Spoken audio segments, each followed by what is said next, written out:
네, 안녕하세요. 반갑습니다. 한재경 운영위원장님께서 말씀하셨듯이 지금 아마 되게 엄청나게 많은 이 그린 뉴딜 논의의 홍수 속을 우리가 살아가고 있는데 여태까지 진행된 것들을 보면은 뭐 시민사회에서 이야기가 됐다 하더라도 주로 토론회들은 무슨 국회 언저리에서, 지자체 언저리에서 이런 민관 협력의 영역에서 많이 이루어진 것 같고요. 그리고 이 그린 뉴딜의 내용, 방향, 원칙이 무엇인지에 대한 논의보다는 이런 것들이 어떤 정책으로 좀 만들어질 수 있을 것인가, 좀 이런 부분에 많이 초점을 맞춰왔던 것 같아요. 그러다 보니까 이제 요즘 이제 홍수하는 거가 뭐 온갖 무슨 농어촌 그린 뉴딜, 지자체 차원의 그린 뉴딜, 뭐 정부에서도 지금 그린 뉴딜을 한다고 하고요. 그러니까 이런 부분이, 그러니까 이런 상황에서 지금 이제 아마 처음으로 이 시민, 그러니까 독립적인 정부나 기업으로부터 영향을 안 받는 그런 독립적인 어떤 이 시민사회 연대체에서 이 그린 뉴딜 논의를 하고 있어서 의미가 아주 크다는 생각을 가져요. 지금까지 나왔었던 만약 그린 뉴딜 논의를 이렇게 따라가고 계셨다면은 오늘 나올 내용들은 저희가 제안할 내용들은 좀 다를 수도 있습니다. 하지만 이 다른 거가 뭔가 이 다르다는 게 조금 더 급진적일 수도 있다고 느껴지실 수도 있을 거고요. 근데 이거가 저희가 추구하고자 하는 그린 뉴딜이 급진적이어서가 아니라 한국에 소개되어 왔었던 그린 뉴딜이 상당히 이상한 방식으로, 그러니까 해외에서 논의되거나 아니면 어떤 그린 뉴딜의 목표 원칙을 붙여봤을 때 거기서 벗어나는 방식으로 많이 논의가 되어 왔기 때문에 그런 측면이 많을 것 같아요. 그렇기 때문에 저희의 이 발제는 사실 파리 기후협약 전문에 나와 있는 어떤 기후위기 극복, 기후변화 대응의 원칙들, 거기에 많이 의존을 하고 또 해외에서 실제로 진행되고 있는 그린 뉴딜의 내용과 방향, 여기에 초점을 맞췄음을 얘기해드립니다. 제가 앨리스 인 원더랜드, 이상한 나라의 앨리스 되게 좋아하는데요. 거기에 앨리스가 이제 이 토끼굴로 쫙 빠져가지고서 내려가서 나와서 이제 해외에다가 고양이를 만나요. 채셔 캣을 만나는데 고양이한테 묻습니다. 갈림길이에요. 제발 좀 알려줄 수 있겠니? 내가 어느 길로 가야 될지, 어느 방향으로 가야 될지. 그랬더니 고양이가 응답합니다. 네가 도달하고자 하는 곳이 어딘데? 그랬더니 앨리스가 그건 상관없어. 그랬더니 고양이가 다시 그럼 어느 방향으로 가든 상관없지. 이런 식으로 대응을 해요. 그런 다음에 이제 앨리스는 이제 가다가 이제 또 이상한 이 파티장에도 껴들게 되고 이제 온갖 이제 뭐랄까요, 환상적인 재미있는 그런 모험을 하게 되는데, 저는 이거를 떠올리게 된 거가 지금 많은 그린 뉴딜 이야기가 나옴에도 불구하고 지금 우리가 이것이 과연 우리가 도달할 어떤 방향성, 우리가 도달하고자 하는 지점을 잘 드러내주고 있는가에 대한 문제가 많이 그런 논의가 많이 없었기 때문에 이런 얘기를 꺼내는 거고요. 이게 지금 또 그린 뉴딜이 나온 중요한 맥락이 이제 코로나 위기, 코로나19의 위기 상황인데, 이 상황에서 어떤 식으로 우리가 이제 그린 뉴딜을 가지고서 새로운 사회상을 좀 짜내갈지 좀 이 부분에 대한 논의를 시작하고자 합니다. 일단 여러분들 다 아시겠지만 그냥 간단하게 짚고 넘어갈게요. 지금의 상황이 어떤지. 지금 어저께 제가 WHO에서 나온 이제 전 세계 코로나 상황을 지금 캡처를 한 건데요. 지금 전 세계적으로 530만 명 이상이 확진이 됐고 34만 명 이상이 사망을 한 상태입니다. 이 중에서 미국이 한 10만 명이 되고 지금 브라질이 막 떠오르고 있죠.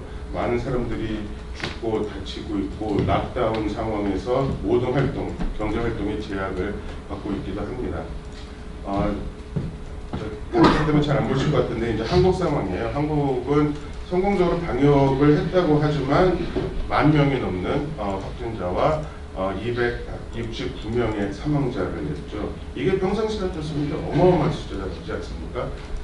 광주에서 오늘이 5월 27일 광주도청에 진압군이 진압을 개시한 기가 끝난 날인데 사실 광주에서 죽은 사람들 지금 확인된 그 숫자랑 맞먹는 숫자예요.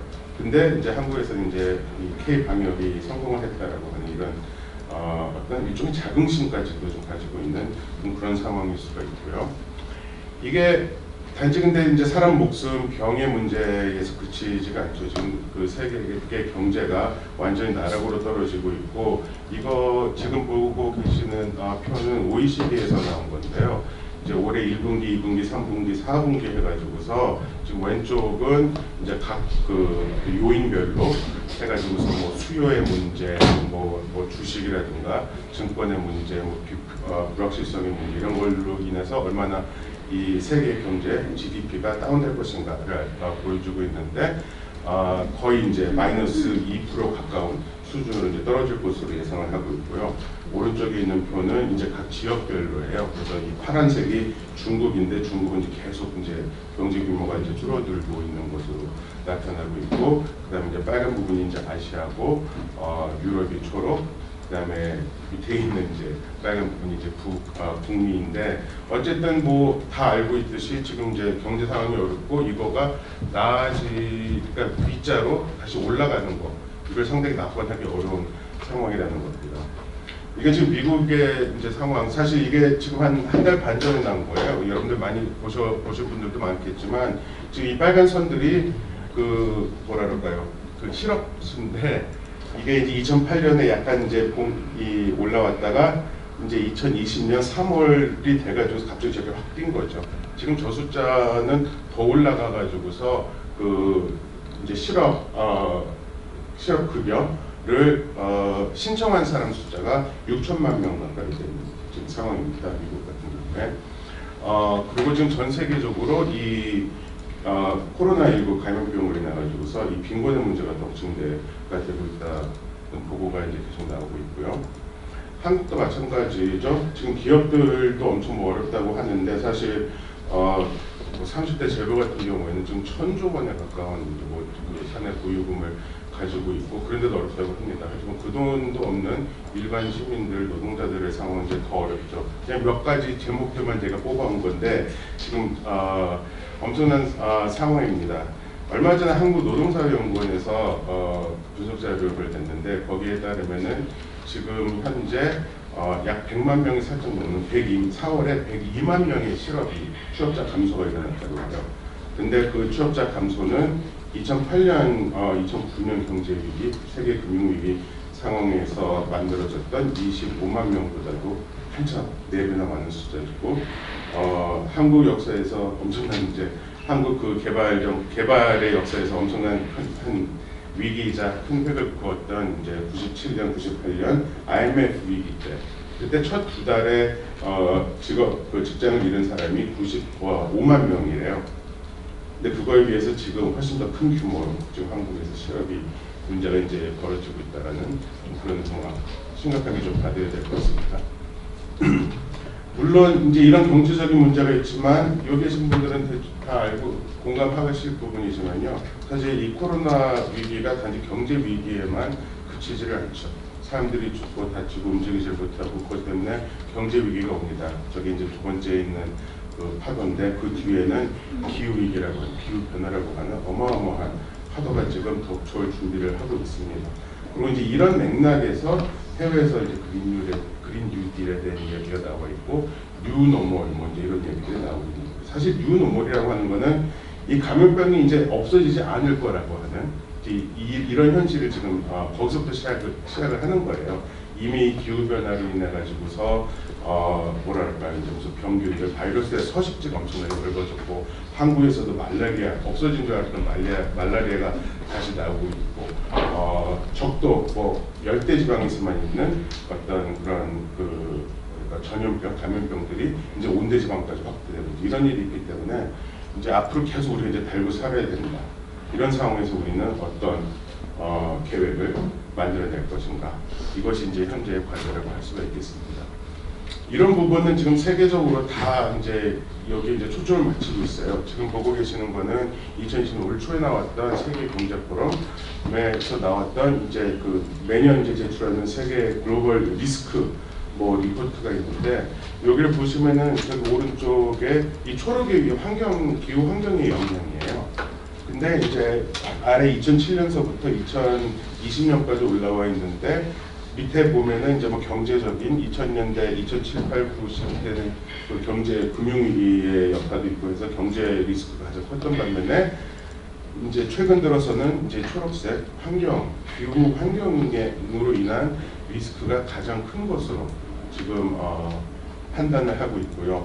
그 오른쪽에 있는 거는 그 이제 왼쪽은 이제 그 리스크의 가능성이고 그 오른쪽은 그것이 가장 효과는 단지 기후 환경에만 머무르는 것이 아니라 사회적인 문제 그리고 지정학적 국가 간 문제 이르기까지 아시는 분들 계시겠지만 그 2011년에 무슨 아랍의 봄으로 터지고 뭐 시리아 내전으로 돼서 무슨 그 IS를 이제 등장시키고 이제 이랬던 그 난민 위기라고 하는 거가 결국 이 기후 변화로 인해서 곡물 생산량이 줄어들고 그걸로 인한 식량의 위기 그걸 피하려고 하는 난민의 발생 이제 이 과정에서 이제 나타났었다는 이제 이런 상황을 놓고 봤을 때 앞으로 이런 부분들이 더 커질 것 같으니까 좀 예상될 것 같습니다. 이런 상황에서 이런 맥락에서 이제 지금 정부가 추진하고자 하는 이제 이 그린 뉴딜의 경과와 내용을 조금 이제 살펴보려고 해요. 이따가 이제 그린 뉴딜이 무엇인지 원칙이 무엇인지 잠시 후에 보기로 하겠습니다만 일단 지금 정부에서 이제 그린 뉴딜을 채택하게 된 일단 이건 일정이에요. 얼마 안 됐습니다. 3월 16일날 이제 그 총선 기간에 민주당이 처음으로 그린 뉴딜 정책을 제시를 했는데 사실 여기서는 요새 2050년 탄소 배출 제로 이야기도 했었고 탄소 중립 이야기도 했고 하지만 구체적인 뭐 어떤 정책이라든가 약속은 없었어요. 그래서 도입하겠다, 계획을 하겠다 이런 수준이었고 불과 이제 지난 한 달 동안에 4월 22일 그 한국판 뉴딜을 하겠다라는 이제 문 대통령의 이제 발언이 있었고 그 이후에 이제 한국판 뉴딜의 추진 방향이 발표가 되고 요게는 이제 문제 제기가 있었죠. 기상행동에서도 문제 제기를 해서 왜 그린 뉴딜이 없냐. 이제 이래서 이제 그린 뉴딜을 이제 추가하기로 했어요. 그리고 이게 이제 불과 일주일 전이고 이제 이런 상황에서 이제 저희도 이제 급하게 오늘의 토론회를 마련한 건데 이 문제의식을 보면 이제 사실 뭐랄까요 이 목표라든가 이런 부분이 상당히 애매해요. 그러니까 그 뭔가 새로운 뉴노멀을 만들겠다는 것이 아니라 지금까지 진행해왔던 것의 연장선상에서 가는 측면이 상당히 강합니다. 예를 들어서 5월 20일 날에 그 이제 그 박민석 청와대 대변인이 그 그린 뉴딜이 한국판 뉴딜에 이제 포함됐다. 이걸 발표하는 자리에서 발표를 하고 이제 기자들과 분석을 하시는데 묻습니다. 한 기자가 그린 뉴딜이 뭐다 한마디로 정해줄 수 있겠느냐. 그랬더니 답을 못해요. 엄청 버벅거리더니 이게 뭐 녹색 성장, 그러니까 토목공사 뭐 이런 거랑은 다르지만 옛날 이명박 시절 정책을 얘기하는 거죠. 그와는 다르지만 녹색 성장의 연장선상에 뭐 있는 것으로 이해하면 되겠다. 이제 뭐 이런 식으로 이제 대답을 하는데, 그러니까 한편에서 이제 그린 뉴딜을 정부가 채택한다고 해서 기대되는 측면이 있지만 또 이 채택하는 그 동기 의도 이걸 통해서 무엇을 해내고자 하는가 이걸 봤을 때는 상당히 이제 우려할 수밖에 없는 좀 이런 측면들이 많다는 점을 지적할 수 있을 것 같습니다. 이거에 반해서 그러니까 이제 그렇기 때문에 어떻게 보면 더더욱 그린 뉴딜이 무엇인지 그 내용은 무엇인지를 내용 살펴볼 필요가 있을 것 같은데요. 이제 여기서 그 이제 그린 뉴딜이 무엇이다 이걸 제가 이제 말씀을 드립니다. 그린 뉴딜이 무엇인가는 그린 뉴딜이라는 이름에 있는 이 세 가지 구성 요소 그리고 여기에 담긴 문제의식으로 볼 수 있다고 생각을 합니다. 세 단어로 이루어진 거죠. 영어로 그린, 뉴, 딜. 여기서 그린은 지금 이제 기후변화 그리고 이 기후변화를 낳는 온실가스 증가 이거를 이제 막아야 한다는 기후위기를 막아야 한다는 거죠. 그리고 엄청나게 파괴돼버린 생태 다양성, 생태계를 보존하고 복원해야 된다라고 하는 이런 어떤 녹색의 과제, 그 문제의식을 담고 있습니다. 두 번째, 뉴, 새롭다는 뜻이죠. 그거는 지금까지 이 기후위기와 사회적 불평등의 원인이 되어왔었던 이 신자유주의적 자본주의, 이 성장만을 바라보면서 사람과 이 자연과 생명을 착취했었던 그런 식의 어떤 회색 성장주의, 회색 자본주의 더 이상 지속 가능하지 않다라는 문제의식에 기반해서 우리가 새로운 사회상을 그려내야 된다라고 하는 이제 그런 문제의식을 담고 있습니다. 요새 이제 새롭다라고 하는 거를 사람들이 다 새롭다는 얘기를 해요. 하지만 요새 새롭다는 것이 무엇을 말하는 거냐? 이건 이 규모의 문제와도 직접적으로 연결이 됩니다. 그러니까 무슨 어떤 새로운 정책 몇 가지를 덧붙인다고 해서 이것이 새로운 것이 되느냐?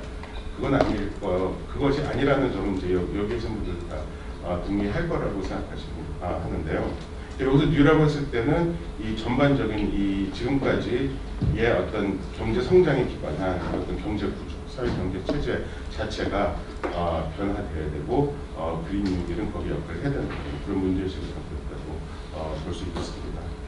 세 번째로는 딜이에요. 딜. 이 영어로 이게 한국말로 딱 번역이 되는 건 아닌데 뭐 거래라는 뜻으로 이야기될 수도 있고 뭐 합의가 됐다라는 뜻으로 될 수도 있는데 어쨌든 여기서 중요한 거는 뭔가가 상호작용이 일어난다는 거예요. 그럼 거래, 협의, 협상이 벌어진다는 거예요.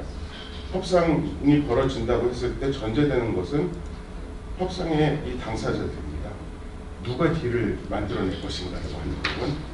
근데 지금 이제 한국에서 진행되는 논의들을 보면 이 부분이 완전히 또 빠져 있죠. 그래서 이제 정부에서 딱 이제 우리는 이렇게 하겠다. 그리고 대충 이제 기조를 잡아놓은 상태에서 이제 무슨 공론화라든가 무슨 뭐 시민사회 뭐 전문가들 의견을 듣겠다 좀 이런 식인데 이런 식으로 가서는 상당히 문제가 있지 않을까 이런 생각을 합니다. 당사자들이 그러니까 기후 변화, 기후 위기에 직접 영향을 받는 모든 당사자들이 참여할 수 있는 이런 통로가 그리고 이런 제도적 기반이 마련이 돼야 되는 것.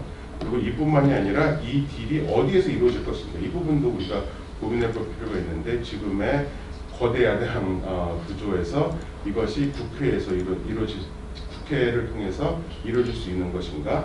지금 영국의 멸종조항 같은 경우에는 이 의회와 또 다르게 시민의회, 이 기후위기 극복을 위한 이제 시민의회를 제안하기도 하는데 좀 이런 부분도 우리가 좀 적극적으로 생각해 볼 필요가 있지 않는가 하는 생각이 듭니다. 다시 한번 말씀드리지만 그린, 그리고 뉴, 딜, 이 세 가지 구성 요소로 되어 있습니다. 이것은 뭐냐면은 어디서 누군가가 우리는 그린 뉴 딜을 하겠습니다 했을 때 우리가 판단할 수 있는 어떤 이제 이 평가의 이제 준거가 되는 거기도 하죠. 얼마만큼 탄소 배출 제로의 목표를 가지고 있는가, 구체적인 경로와 방법들을 제시하고 있는가. 두 번째, 얼마만큼 새로운 과거와 단절하려고 하는 그런 노력을 하고 있는가. 그리고 세 번째, 얼마나 다른 당사자, 정부, 뭐 전문가, 몇몇 관료, 뭐 이제 시장 권력, 기업만이 아니라 일반 시민사회 내에 이런 사람들을 당사자로 이 논의에 참여를 시키려고 하는가 이런 부분들을 가지고 평가할 수가 있습니다. 자, 정의로 뭐 이미 다 이야기가 된 것이긴 하지만요. 다시 한번 좀 확인을 드리자면 이제 그 앨리스가 고양이한테 물었던 이제 그 부분이 우리가 도달하고자 하는 지점은 무엇인가 이의 문제와 연결되는 건데 정의로운 그린 제가 이거 까먹었네요. 이 그린 뉴딜을 저희는 정의로운 그린 뉴딜이라고 이제 이름을 붙이기로 했어요. 사실 그린 뉴딜이라고 하는 개념, 이 개념 안에는 이미 그게 들어가 있거든요. 정의로운 원칙이 좀 이따가 말씀드리겠습니다만, 근데 지금 워낙에 많은 이 그린 뉴딜의 홍수 속에 있기 때문에 이제 그것들과 구별되는 이제 어떤 우리의 그린 뉴딜 안, 이거는 이제 정의가 거기 핵심적인 어떤 원칙으로 잡혀야 되기 때문에 정의로운 그린 뉴딜로 일단 부르기로 이제 제안을 드리는 거고요. 이 목표는 이제 두 가지예요. 두 가지입니다. 하나는 기후 위기 해결을 위한 탄소 배출 제로의 달성이죠. 2050년까지 이야기를 많이 되고 있는데 이 부분은 뭐 딱히 다 문제의식은 공감하고 있을 거라는 생각이 들어요. 지금 그 기후 변화로 인해서 뭐 이상 고온 현상부터 뭐 여기저기서 기근이 일어나고 홍수가 일어나고 지난 겨울에 호주의 산불이 끝나니까 그 다음에는 또 뭐 홍수가 이제 일어나고 뭐 지금 난리도 아니죠. 지금 한국도 마찬가지고요. 해수면 상승이 이루어지면서 지금 남태평양 몇몇 나라들은 사실 얼마나 이 나라들이 존재할 수 있을까, 영토가 존재할 수 있을 것인가 이런 문제를 고민을 하고 있고요. 그리고 이제 이런 기후 변화에 대한 위험 이 부분은 사실 이제 90년대 후반부터 계속 그 문제의식이 이어져 왔는데 2018년 아이러니컬하게도 인천 송도에서 이제 열렸었던 그 정부 간 기후 변화에 관한 정부 간 협의체 IPCC에서 낸 보고서에 따르면은 파리 기후 협정 이제 2015년 3년 전에 이루어졌던 건데 그걸로 가지고 하더라도 이게 안 된다라는 거예요. 그렇게 했을 때 이제 인류가 받을 피해가 너무 많기 때문에 1.5도 목표를 우리가 사수를 해야 된다라고 하는 옆에 있는 그래프가 이제 그걸 보여주는 거고요. 그 오른쪽 아래를 보시면은 이게 지금 한반도 한국하고 지금 세계의 평균 기온 상승을 비교하는 건데 지금 전 세계가 지금 그 기온 상승으로 많은 문제들이 벌어지고 있는데 한국은 그게 0.9도예요. 그러니까 1850년부터 1900년까지 산업혁명 시기라고 그때에 비해서 0.9도가 올랐는데 지금 이 난리인데 한국은 그것보다 0.5도가 더 오른 평균 2.4도가 올랐다고 해요. 그러니까 지금 한국이 이 기후 위기, 기후 변화로부터 안전지대가 아니고 사실 더 심각한 상황인데 사실 한국에서 논의는 상당히 늦은 측면이죠. 시간이 많이 갔기 때문에 좀 빨리빨리 움직이겠습니다. 두 번째는 이제 끝없이 심화되는 사회적 불평등의 해소입니다. 이것이 어떻게 기후위기랑 연결되는가? 아까 그 한 공동위원장님께서도 이야기 꺼내셨지만 이게 결국은 지금의 이 회사 성장주의, 자본주의가 추진되는 과정에서 이 뭐 모든 걸 다 이윤의 수단으로 성장의 수단으로 만들어 버리는 과정에서 이게 나온 그러니까 쌍생아예요. 기후 위기도 그렇고 이 불평등도 그렇고. 그렇기 때문에 기후 위기를 해결하기 위해서 이 시스템을 바꿔야 되는데 뉴한 뭔가를 만들어내야 되는데 그 뉴가 우리가 뭐 생태 다양성이니 뭐 공기만 좋게 하자고 하는 건 아니죠. 우리도 살아야 되고 우리도 이 지구의 한 부분인데 그러기 위해서는 사회적 불평등이 해소가 돼야 된다라고 합니다. 그리고 사실 이 사회적 불평등의 정도는 말할 수가 없습니다. 미국 같은 경우에 무슨 뭐 8명의 이 부자가 뭐 하루에 50%가 더 많은 뭐 이런 부를 가지고 있고 지금 뭐 미국의 사례들이 있지만 한국도 예외는 아니죠. 몇 년 전에 나왔던 김남년 동국대 김남년 교수 그 분석에 의하면은 한국도 이제 상위 10%가 전체 부의 뭐 43%를 가지고 있는 그리고 한국 같은 경우에는 이제 저소득층의 저소득성이 너무 심해요. 그러니까 이 부자들에 대해서 뭐 어느 정도 세금이 이루어지는 건 미국보다 훨씬 나은 편인데 이 격차라고 하는 거가 못 사는 사람들이 너무 못 사는 그 측면들이 이제 많은 것이죠. 기생충이 나오면서 지금 이제 세계적으로 한국의 불평등과 또 세계 불평등이 나온 비교되는 건데 쓱쓱 넘어갈게요. 그래서 이제 이 두 가지가 이제 목표가 되어야 되고 이거는 사실 저희가 지금 제안하는 게 아니라 전 세계적으로 그린뉴들이 얘기하는 데서 다 이 부분을 공감하고 있는 부분이에요. 근데 지금 한국에서 논의되는 부분에서 특히 정부안 같은 곳에서는 이 두 부분에 대한 명확한 계획이 없어요. 그래서 얼마 전에 이제 그 기후위기 비상행동에서도 윤 대통령이 했던 그린뉴딜 주문에 배출제로와 사회적 불평등이 빠졌다라고 하는 이런 문제적인 그런 걸 논점으로 발표를 했었고요. 그리고 이제 아까 이제 파리 기후 협정을 말씀드렸지만 이제 여기에 있는 원칙들을 이제 저희가 따르고자 하는 겁니다. 이게 글씨가 작아서 안 보이시죠? 영어도 그렇고 그래서 저희가 한글로 된 이게 지금 그 법제처에서 번역을 한 건데 사실 번역이 좀 어색한 게 많아요. 뭐 젠더 이퀄리티 이런 거를 양성평등제 뭐 이런 식으로 번역하거나 정의로운 전환을 정당한 전환으로 하기도 하고 근데 이렇게 보시면 아시겠지만 제가 지금 표시를 해놓은 부분이 이게 이제 전문은 이게 이 협약의 정신과 방향을 보여주는 거죠. 그죠? 근데 보면은 이제 상당히 그냥 단지 기후 문제만이 아니라 이 기후 문제가 어떤 원칙에 의해서 진행되어야 하는가 그리고 누가 참여해야 되는가 이런 거에 대한 내용들이 상당히 많습니다. 한국에서도 기후변화 협약에 따라서 이제 이런 계획들, 뭐 탄소 저감 계획을 제출을 해야 되는데 사실 이 정신이라든가 이 방향성은 상당히 지금 완전 배제된 채 진행되고 있는 그런 상황이고요.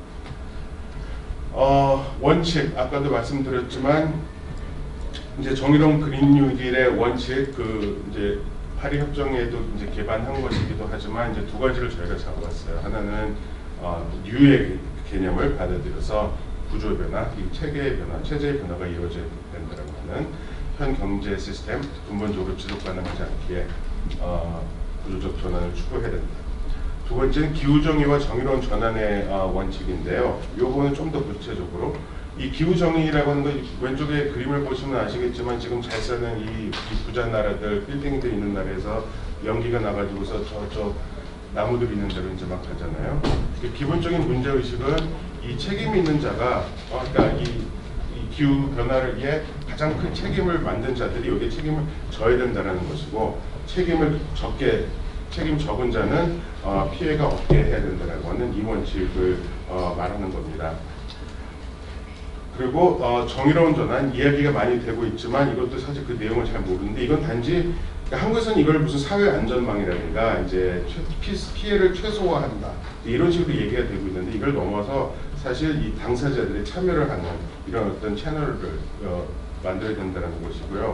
그 페이퍼를 보시면은 여기에 따른 이제 세 가지 원칙으로 또 공공성, 민주성, 보편 권리성 이제 이 부분이 들어가 있는데 사실 이제 이런 부분들을 토론할 게 되게 많아요. 왜냐면은 그 요즘 논의되는 것들을 보면은 정부 이제 방침도 그렇고 이제 시장을 중심으로 민간의 이제 투자를 하는 방식으로 이루어져야 한다라고 이제 주장을 하고 있는데 저희 같은 경우 이제 그것이 아니라 그것이 공공성을 이런 형태로 가진다고 이야기를 하고 있습니다.